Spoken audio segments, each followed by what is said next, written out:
Hello, we're going to continue our reading in Poppy and Rye. We'll actually be finishing the book today. We're going to be doing chapters 27 and 28. 27 is called Inside the Lodge, and 28 is Farewells.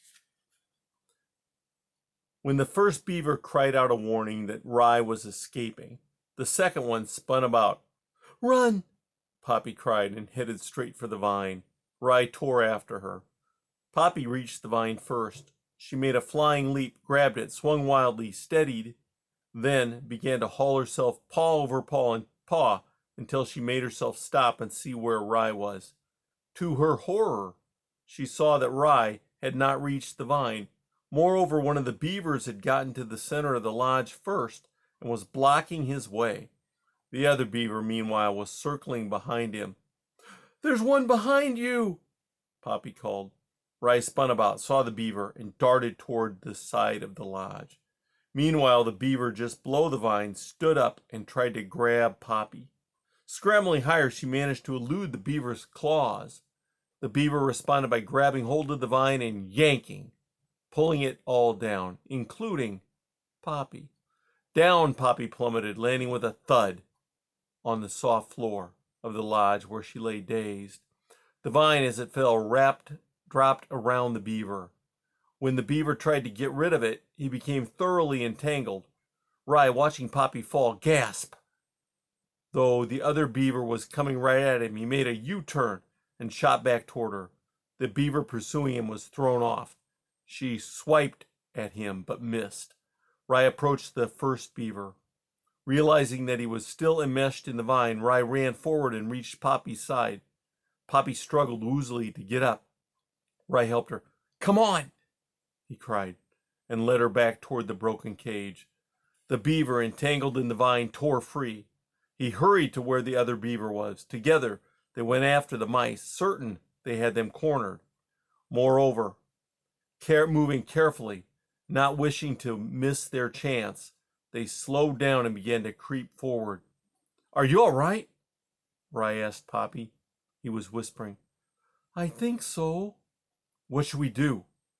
Poppy twisted around. The beavers were approaching. "I'll act as if I'm hurt," she said, her voice low but urgent. "Why?" "Let them get close to us, then we'll race off." "Which direction?" "Doesn't matter." "Poppy, they'll trap us. It would be better if we split. You right, me left. We'll meet at the water entry. We can swim from there." "Rye," Poppy cried, "I can't swim. I was lucky the first time." "Don't worry, I'll be with you." "Rye." "There's no other way out," Rye insisted. "I'll be with you. The vine is down." "But—" "Here they come." The two mice approached the back wall. There they turned and waited. Poppy, keeping a wary eye, rubbed a leg as if it hurt. Rye acted as if he were tending to his friend. The beavers advanced, sweeping wide to prevent any escape. "Is your head clear?" Rye asked Poppy. "Can you do it?" "I think so, but Rye, swimming—" "Shh! Here they come." As the beavers advanced, Rye and Poppy pressed their backs against the wall. "Don't try to escape," one of the beavers called. "Just slip into the cage, both of you. If you do, we won't hurt you."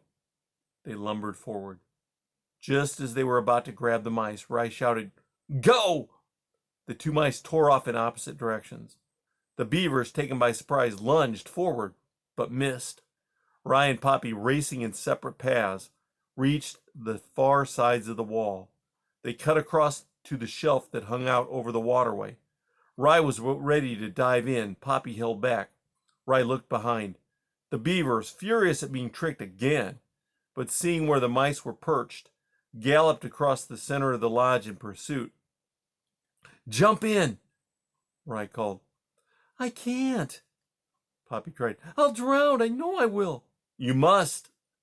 Poppy braced herself, ready to do what she knew she had to do. Suddenly, from outside the lodge, there was a great thump. The entire lodge shook. Both mice and beaver stopped and looked around. "What was that?" Rye asked, awed. "I'm not sure," Poppy replied, equally startled. The next moment there was a great gurgling sound. Poppy and Rye looked down into the water entry. To their astonishment, the water was draining swiftly away. Nothing was left but mud. "The water's gone," Poppy called. She jumped off the shelf and landed in the mud and sprinted down the tunnel. Rye followed. When the beavers reached the shelf, they looked with amazement at the empty waterway. "Come on, you heard what Cass said. Hit the water running." "But it's mud." They'll get away." The beavers leapt.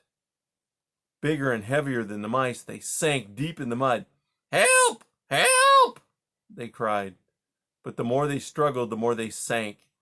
They dared not move, but could only wait and watch the mice scamper off to freedom.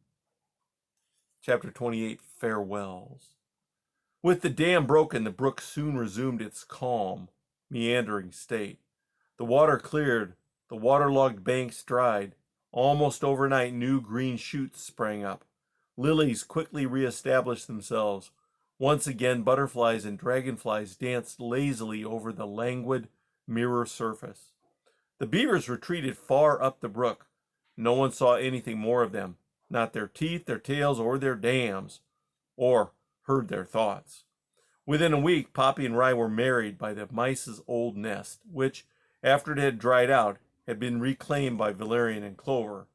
It was Valerian and Clover who, according to mouse custom, performed the marriage ceremony. Thistle and Curly Dock held a canopy of wild flowers over their heads, another mouse tradition. The rest of the mouse family were in full attendance, giggling and laughing, squeaking and chattering, endlessly talking among themselves. As part of the ceremony, Rye read all 32 stanzas of his poem in praise of Poppy. She was charmed. Before the wedding took place, Poppy went to ask Aerith to be best porcupine. The old fellow, who had retreated to a clump of trees beyond the ridge, refused with surly indignation. I'd rather wait here," he grumbled. "It would mean so much to me if you were there," Poppy pressed. "It would mean more to me if you weren't there," Aerith retorted. Poppy considered him carefully. "Aerith, you never told me what you wanted to say back in the thicket."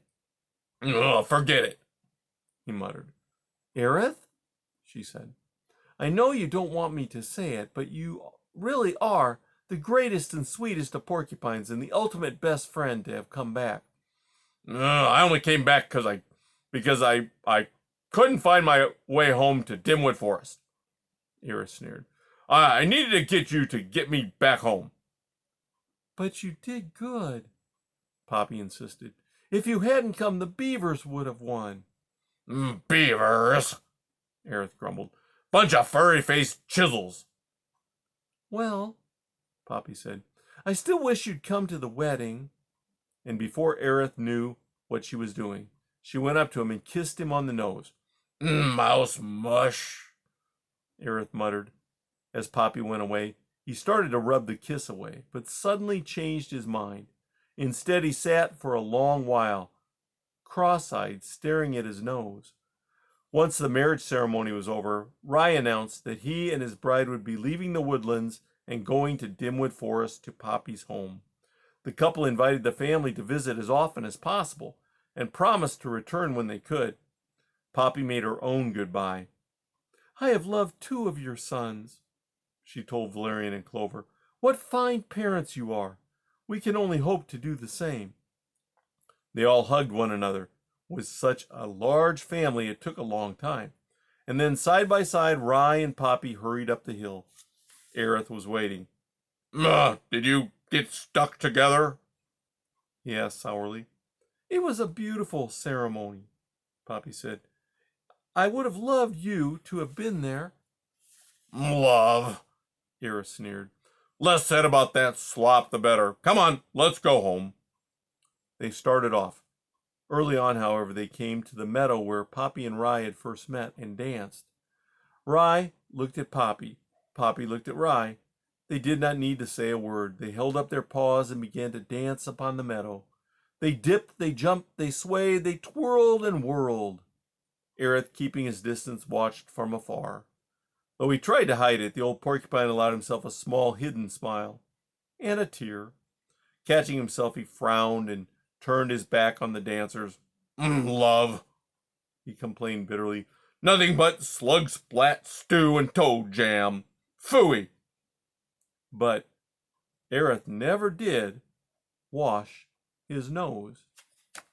And that is the end of Poppy and Rye. Next time, I will start a new book.